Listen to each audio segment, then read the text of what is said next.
Lots of smartwatches claim to offer the most holistic health and fitness tracking. Whether it comes down to activity tracking, heart rate, ECG, sleep and recovery, there are many out there that can do it all. But then there's this watch from Huawei, which offers all of that and one extra thing that no other smartwatch can do without an additional accessory: blood pressure monitoring. I'm Cam Bunton, this is Trusted Reviews, and this is the Huawei Watch D2.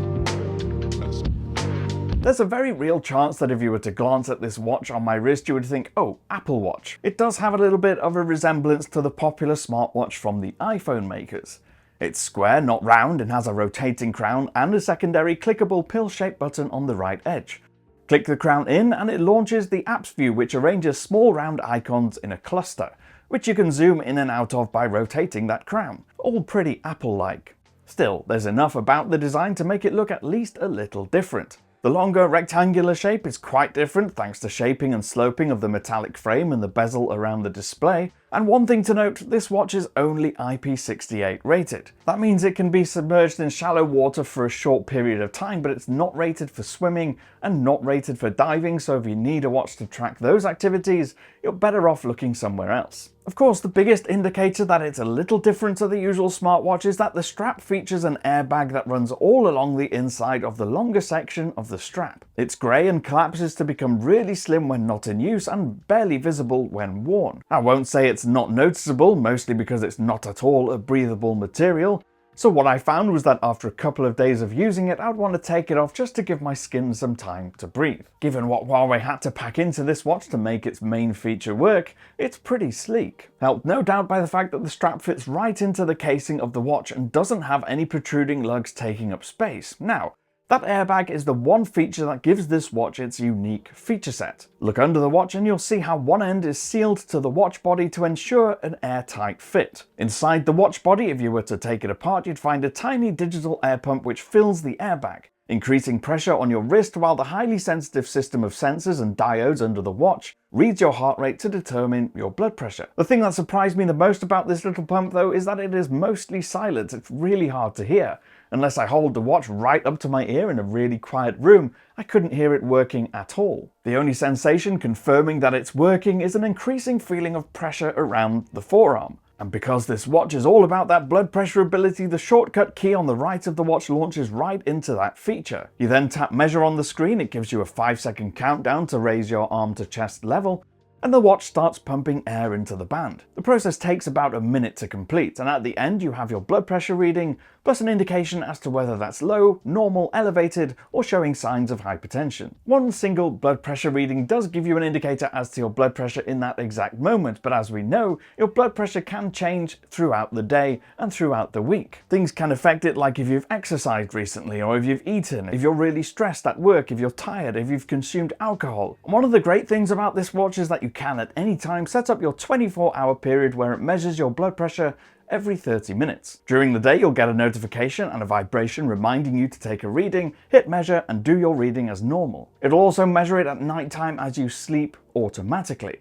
You get to set what time it starts doing it automatically based on when you're usually in bed, and once the 24-hour period is up, you get an average reading calculated using those regular readings throughout the day and the night. I found it pretty consistent during the time that I was testing the watch, and while it can be scary to get a high reading, it can be a helpful indicator, because then if it is really high, you can then go see your GP and make sure that there's nothing wrong. You can also make changes to your diet and lifestyle, which I did when I was getting elevated readings during my first day of testing. Now, given that Huawei loaded this watch with a unique blood pressure feature, you might think it would take a bit of a back foot on the other health tracking features, but actually Huawei's gone all in here too. This watch has the upgraded TrueSense system, which I made a video on a little while back. It's a rearranged system of lights and sensors paired with an advanced algorithm to ensure really accurate readings of all manner of health and fitness metrics, but as important, it reads them all quickly.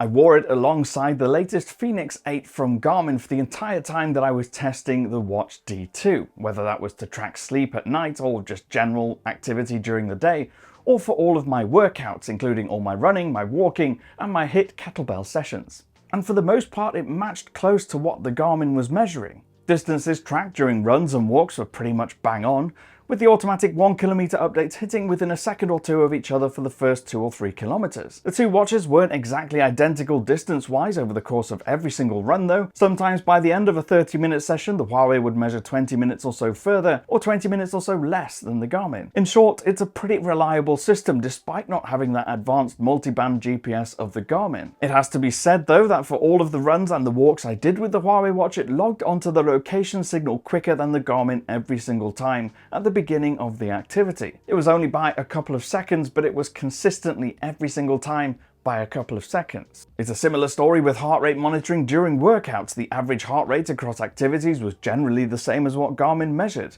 within about a beat or 2 per minute. And it even coped well with those high intensity kettlebell sessions. Those sessions where the heart rate jumps up from resting to really going for it within about a minute of starting, and also with your arm moving and bending and swinging around all over the place, can be a challenging situation for a wrist-based heart rate sensor. But with these latest watches, it doesn't seem to be as much of a problem as it used to be. Even sleep tracking is pretty consistent too, but it does show that there's still work to be done on tracking the different sleep stages. It seemed decent at detecting when I was lying down ready to sleep, although sometimes it also included the 20 minutes or so that I was reading in bed. On the whole though, looking at the Garmin data and the Huawei data, I found sleep time was usually within about 10 or 20 minutes of each other. However, the measurement of deep sleep and REM sleep stages were pretty far apart. With that said, the actual sleep score, which looks at all the data including breathing regularity to score the night's sleep out of 100, it was pretty consistent and pretty much the same on both watches.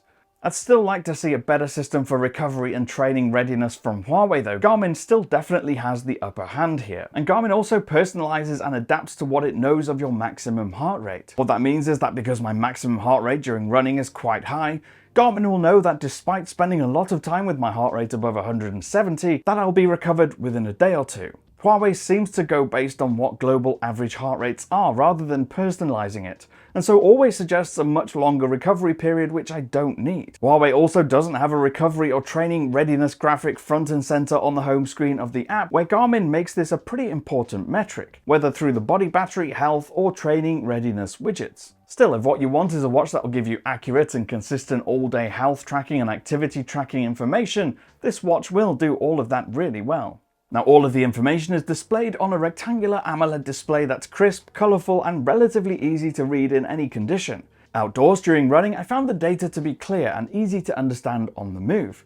Plus, the fact that I could just scroll up and down through different views during an activity was convenient. Battery life is solid too, with the watch generally lasting about 5 or 6 days on a full charge during the week when I was recording an activity on most days. It is worth noting too that on 1 or 2 of those days I had the automatic blood pressure system enabled as well. You also get basic smartwatch features like notifications on your wrist if you enable them, but because it's a pretty self-contained operating system, you don't get easy access to contactless payments or third-party music streaming services. So you can't have Spotify, YouTube Music, Deezer, or Amazon Music like you can on the Garmin watch. You can load music onto it manually, but it's a pretty old school approach and not very convenient. The other annoying thing I found was that it doesn't seem to have a priority system for when software updates can happen. So for instance, I was in the middle of a kettlebell workout and it just started doing a software update without any deliberate action from me to enable it. That meant it stopped the activity, it then did the update, and then I had to restart the activity after the watch had rebooted. In the end, when it comes to fitness and health data, the Watch D2 continues Huawei's reputation of deriving accurate, detailed views into whole body health, particularly with the addition of the blood pressure monitoring. It's easy to use, tracks all manner of activities and sleep pretty well,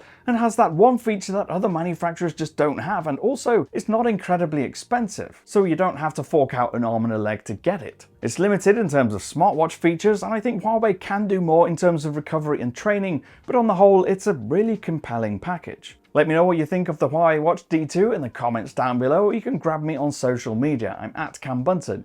If you did like this video, please do leave a thumbs up, subscribe and tap that notification bell, and I'll see you again in the next one. Thanks so much for watching. Bye bye.